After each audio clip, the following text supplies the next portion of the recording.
All right. Welcome to the Ultra High Net Worth Clients Podcast. I'm your host, Chris Broadhead. Today's incredible business owner guest is Karen Hite. Karen, can you introduce yourself and tell us a little bit about you? Yeah. Hi, guys. My name is Karen Hite. I own a digital marketing agency and I'm the CEO of our Committed Mastermind, which is a mastermind for digital marketing agency owners. I don't know how much you want me to how far you want me to go in terms of the introduction, but I love operations. That's really my cup of tea. I love implementing systems for different businesses, helping them navigate, like the needs that they have, the problems that they're facing, and overcoming that with solutions. And so that's kind of like how I first got started into the entrepreneurship and just business world. And then I went into just supporting agencies specifically in navigating more than just like the systems and CRMs, but just operational problems and things that they're facing through our own experience as well as we were growing our agency. hmm Wow. Okay. So how did you get into the marketing agency space? So I started working for an agency, got a job as a sales coordinator at an in 5,000 agency that was located in Nicaragua, which is they were serving the U.S., but the staff was in Nicaragua, and so I was there. I was born and raised there. So I got to just learn more about the digital marketing industry. Got very familiar with processes from the sales department. I was like one of the 3 girls in a department full of guys, like 40 cold callers, 10 closers, and I was having to, like, boss them around pretty much and just tell them what to do, and like, that's kinda, like, how I went into the space, and then I just really enjoyed, kinda like creating a order out of chaos, if you may. And so I went more into like the operations side of the business. So I got to become the Salesforce admin for that agency. And then I was approached by a partner of Salesforce, and they just were like, "Hey, we would like for you to come and like help us implement Salesforce for other businesses." And so I went into the implementation route, working with clients in the U.S. Franchises and also in Latin America. And through that, then we were like, my husband and I were like, "Hey, like, I think it's time for us to like start our own thing." When we were working at that other agency, because we were both minority owners in there, we were both working there, and we were minority owners.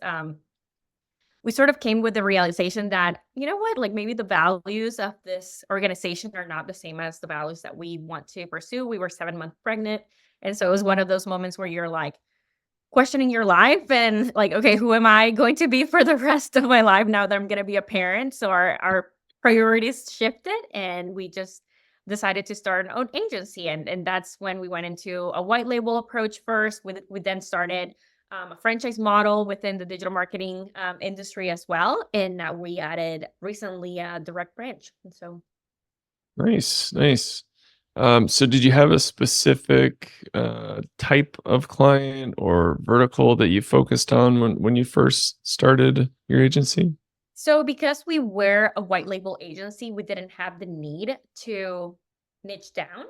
Um, it has been interesting now that we added the direct branch because we're doing events and we're speaking at Chamber of Commerce and all this type of things to create lead gen opportunities.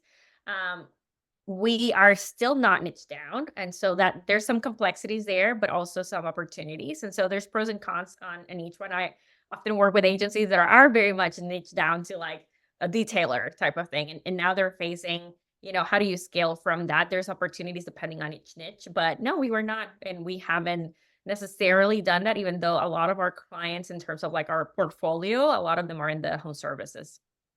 hmm Mhm. Awesome. And just for any listeners out there who aren't super familiar with marketing speak, can you define white labeling?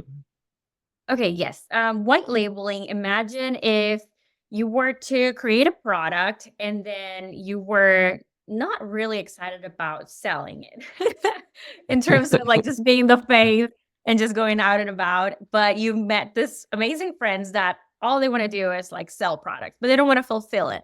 And so you create this type of partnership where you're like, "Hey, you go sell it, I'll fulfill it.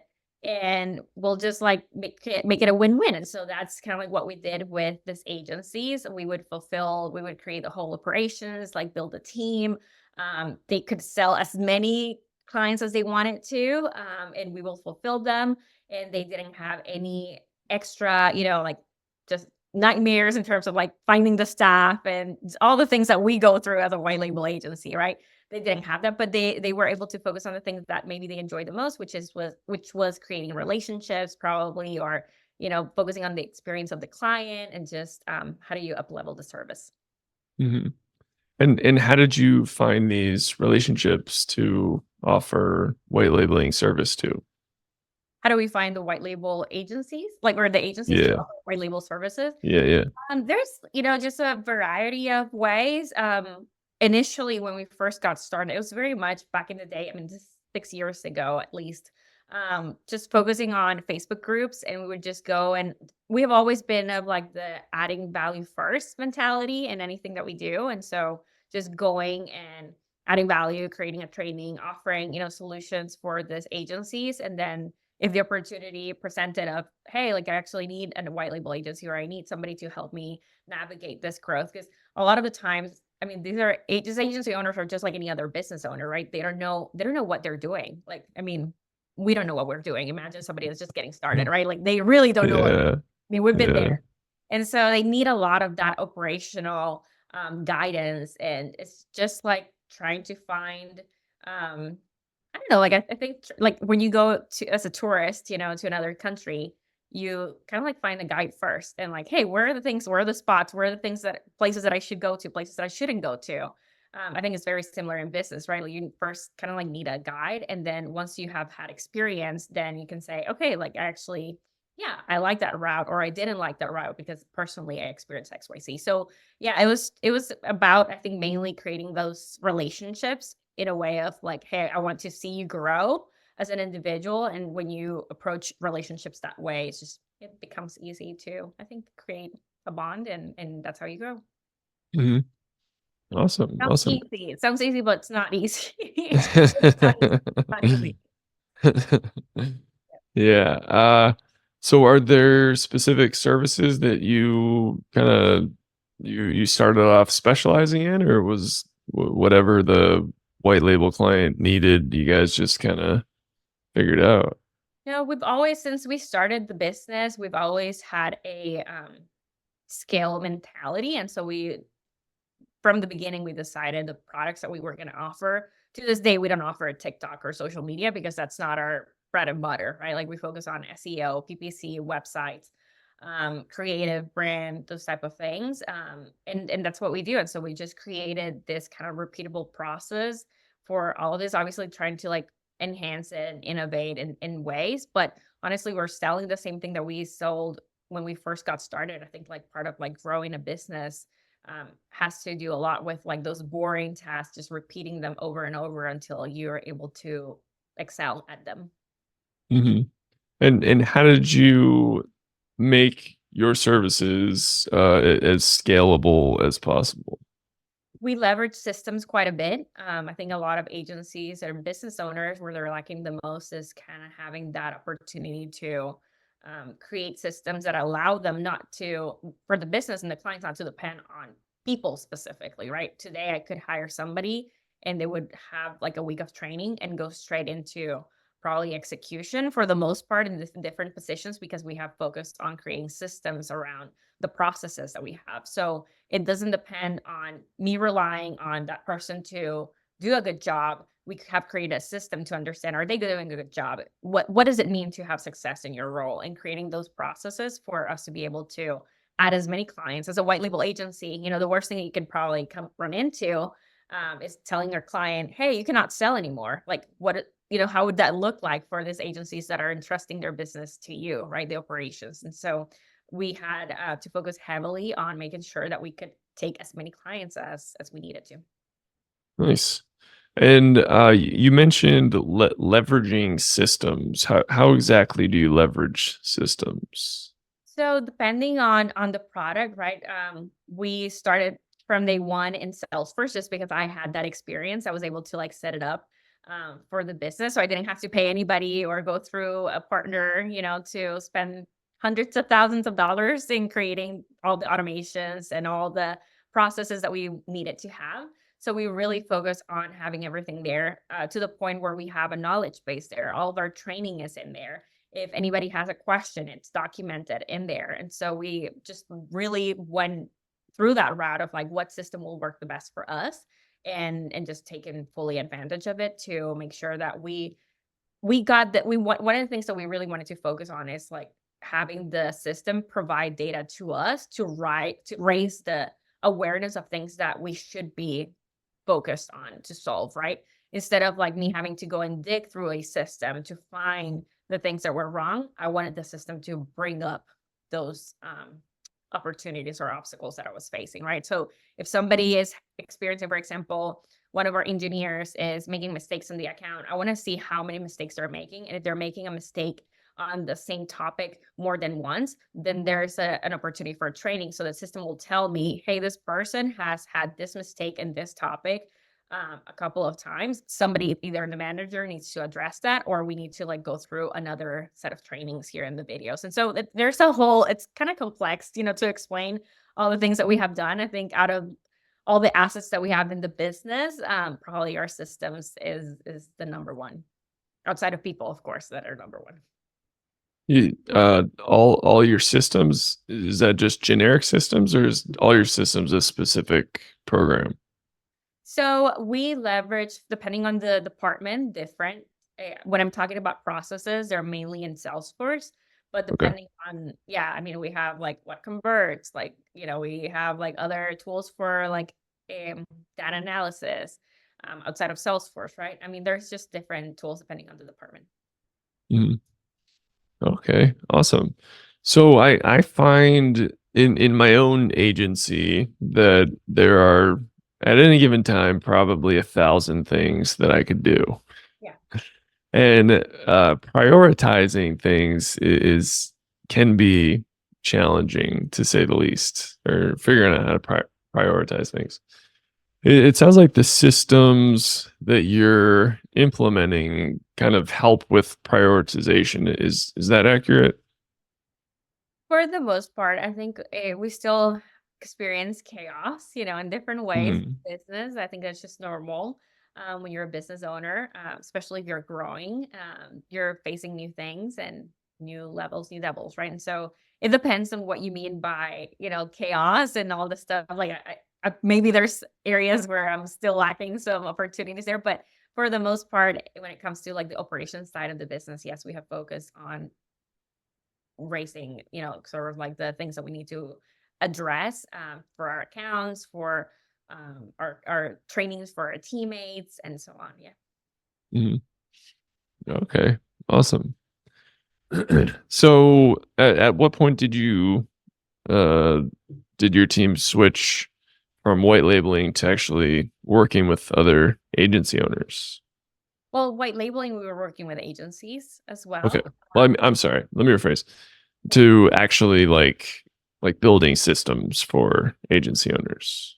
So we actually, it's just a separate business. I Oh, think okay. we were around 4 years into the agency when we just kind of like started to like realize that we were, like we could not be part of a coaching program because we were in Latam and we were serving the US, and we were then a franchise model. So nobody could really help us to create, that box in digital marketing specifically. And so that's when we decided, you know what, we need to go a little bit outside of who we are and the knowledge that we have in the experience of our teammates, and find other agencies that we can connect with. And um I do think, like we can all be the tide that rises all boats, if we can share, the insights and things that we have learned through our experiences, because people that buy from you might not even buy from me. Like I don't believe so much in that competition, that I feel like it's very normal for most industries. I think in digital marketing, it's so unique about, like who you are as a person and how you manage your clients,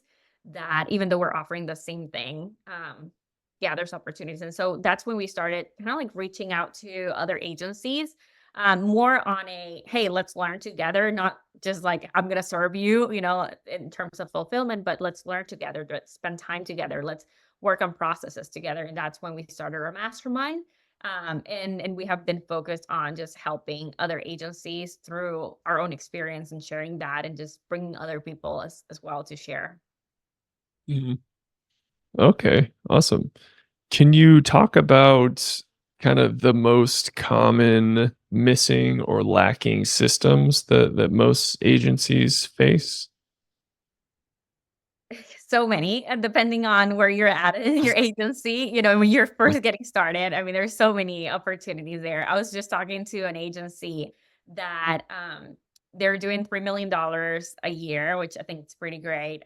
They have, I think, about 11 teammates, so like their profit margins are pretty big, but they completely lack a system on lead generation, right? Like they're sort of very dependent. I'm a faith-driven person, and I totally believe in abundance and that God sends you, things your way. I also think you have to prepare a little bit for, a solid month of sales. And so it has been interesting navigating with them, the fact that they do need to create, a lead generation process and activities and be consistent at that, right? So when we talk about systems and processes, it can be for anything. It can be for how you're keeping yourself accountable, how you're keeping your team accountable, how do you get to achieve X specific goals. And so, yeah, I think right now our main focus for that client specifically has been on testing out and just like putting different strategies out there and just working with their teams on achieving them and keeping them accountable and providing as many resources as we can from the things that we have done as well for our agency. Mhm. Awesome, awesome. And now well, tell me what like a typical engagement looks like. An agency comes to you. Do they even know their problems, or are they just like, we're not able to scale, fix it? Yeah. I think everybody comes from like, I want to be free. I think a lot of the times when agency owner is trying to get help is there's a little bit of a burnout feeling, right? Like they have finally thought that all the things that they thought in their head, that they could do by themselves, like they finally realize like maybe I do need some external help here, right? Or some other insights. Anytime that we go through a conversation like this, I actually go through kinda like an interview process for anything that we do, right? Because I don't even know if I can help you, and if you don't know what you need help in, right? I need to know your business, and so we go through this interview process where we, have them score themselves in different areas of the business, and depending on that, I can make a suggestion for one of our programs. It might be something more long term, it might be a very like, "Hey, let's just do a strategy call, and I can give you kinda like the big picture strategy, and you can just implement that with your team." So it really depends, but I think that's where asking questions, just like in any other sales process, right? Like you need to understand the pain points of your clients and guide them in them understanding it as well. Because if they don't understand it, they might sign up for something, but at the end of the day, they're going to cancel right away because they don't even know what they're solving, right? And you're going to feel as a consultant, you're not going to feel excited about that. So yeah, so we definitely go through an interview process. Mhm. And what size agencies do you typically work with? So for it depends. So we have our program that is $1 million agencies and above. That's kind of like our mastermind focus, and then we also have our kind of like our growing agencies that are trying to get to $1 million. There's just different pain points, so we do separate them depending on the revenue. Mm, okay, nice. How does a up and coming agents what typically stands between uh, a six-figure agency and a seven-figure agency? What I've seen, what I've seen is that every CEO is different, right? There's some CEOs, like the leaders of the business. Some of them are very efficient, operationally driven, almost like an integrator, visionary type of person, and they have been able to grow with by themselves on that. Some of these leaders are more visionary and like not at all an integrator, so they really lack that person to like get all these ideas and make them a reality. I think one of the biggest challenges that leaders have in the digital marketing space is finding their number two. And that has Mm, has so much power because once they're able to find somebody that can execute on their ideas, then like there's no limits, right? Like if you can make things happen and also find discernment within your team because you're going to have to build leaders as you grow, right? So like leadership's number one, but finding that number two is I think crucial for a, a good foundation for the business.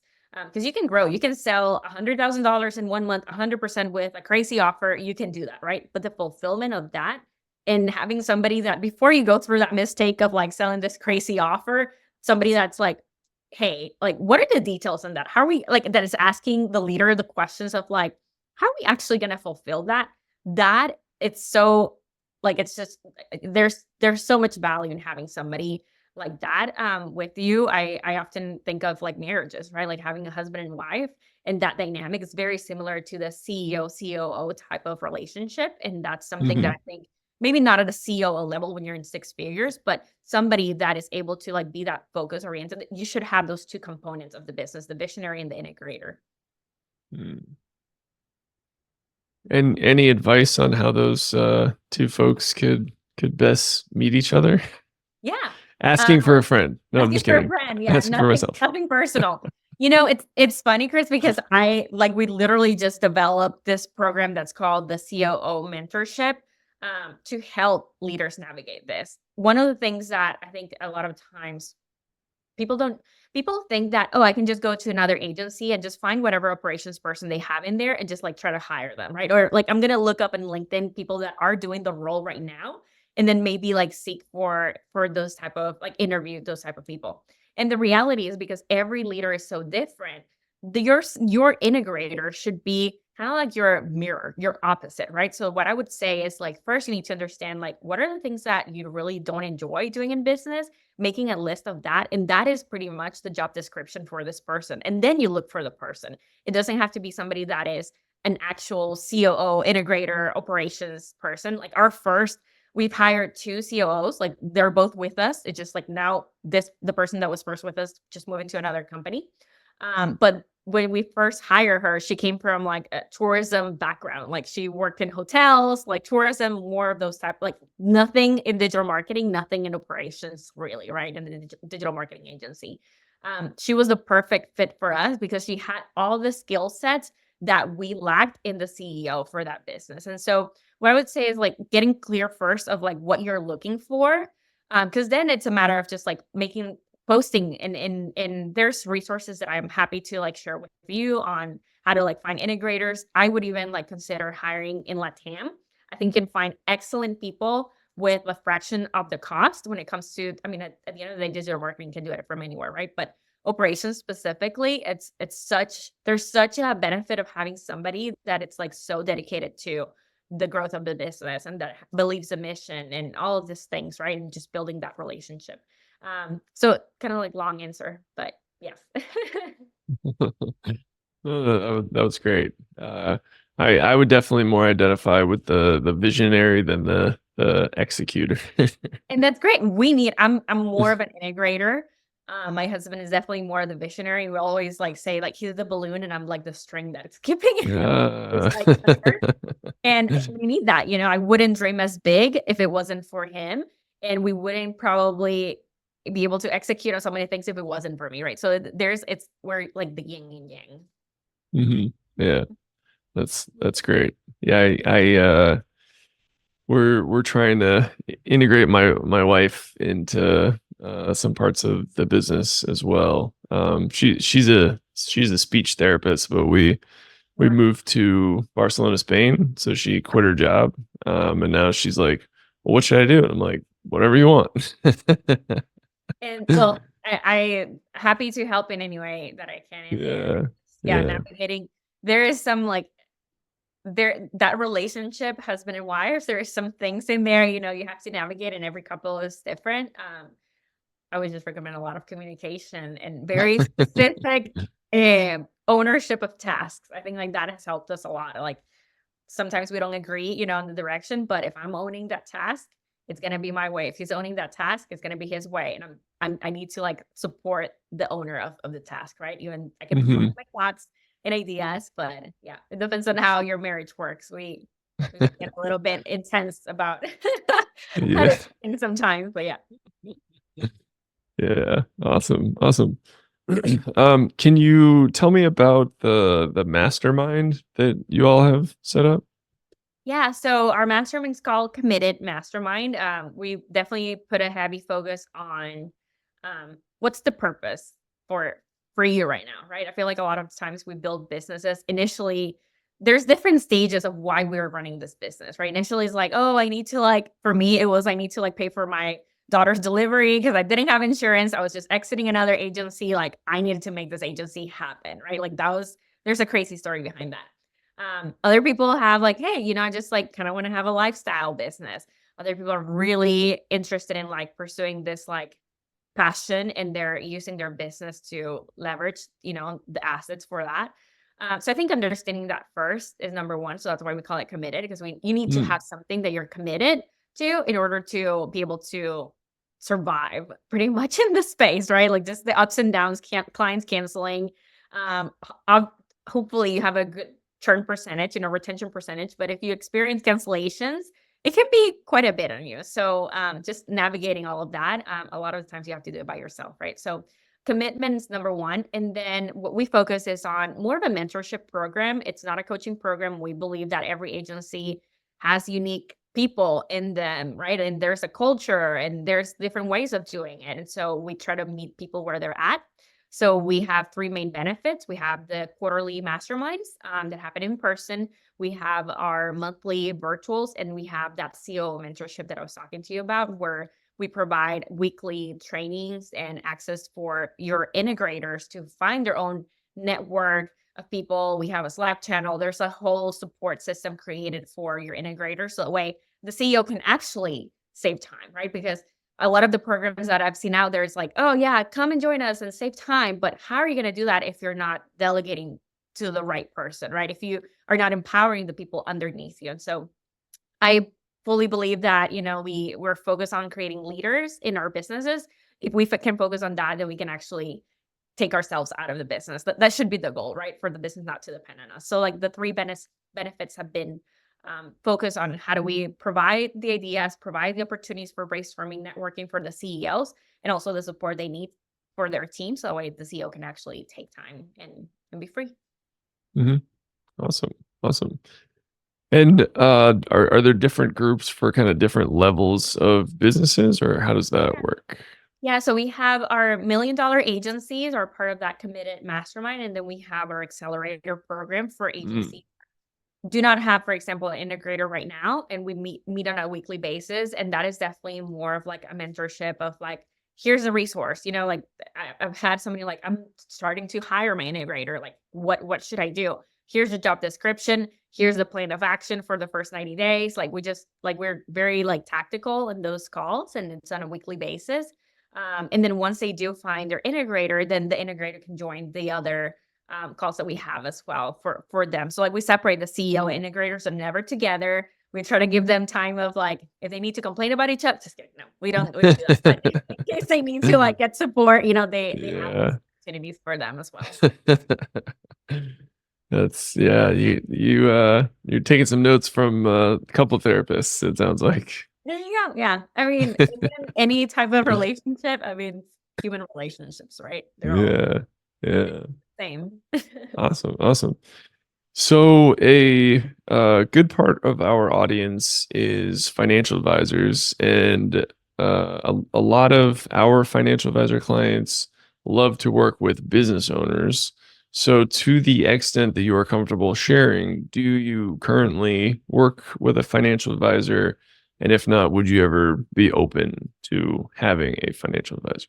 We do. I'll tell you, like we got late into that boat. I think we got to eight figures.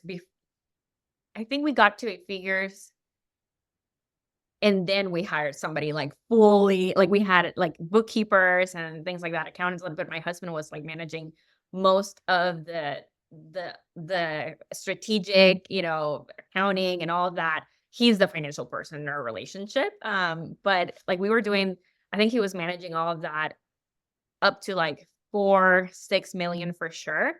And then, yeah, we definitely needed help, and it's a game changer. So if like there's agencies that are listening to this, like just get help right away because the right person can save you so much time and so much money and help you, create the right frameworks, for your strategies that you don't even know about. And so like why it's kind of like digital marketing too. Why would you like we tell our clients do not do digital, do not run your ads on your own. That's our expertise. Same thing, or, even if you have that financial background, it's just so important to have somebody to like oversee the things that you're doing on a monthly basis.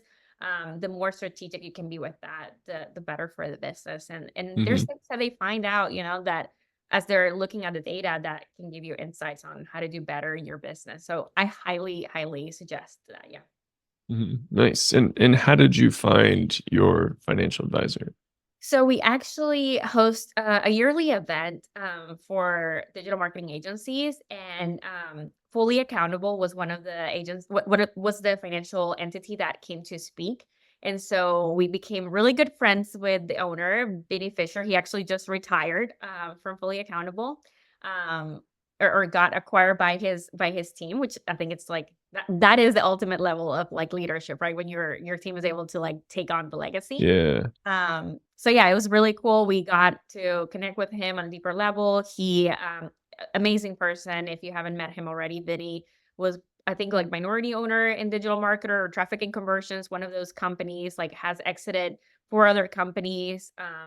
I think like most of them were 8 to 9 figures. Like just incredible background when it comes to mergers and acquisition as well. And yeah, we connected. He's one of our mentors and has just really helped us navigate. Um, the business side and yeah, it was a normal thing to like just work with Lee Accountable, and we just yeah, have loved it. Mhm. Awesome. Awesome. All right. Well, we are coming near the end of our time together. My final question for you, it's an open-ended question. You can take it in any direction that you like. It is, what are you working towards? That is a very open-ended question. I'm working towards having a little bit more balance in my life. I think it's very important with kids. I have 6 and 3-year-old, and I'm very much addicted to work in a good way. I love to see results, and I love to feel like I'm productive.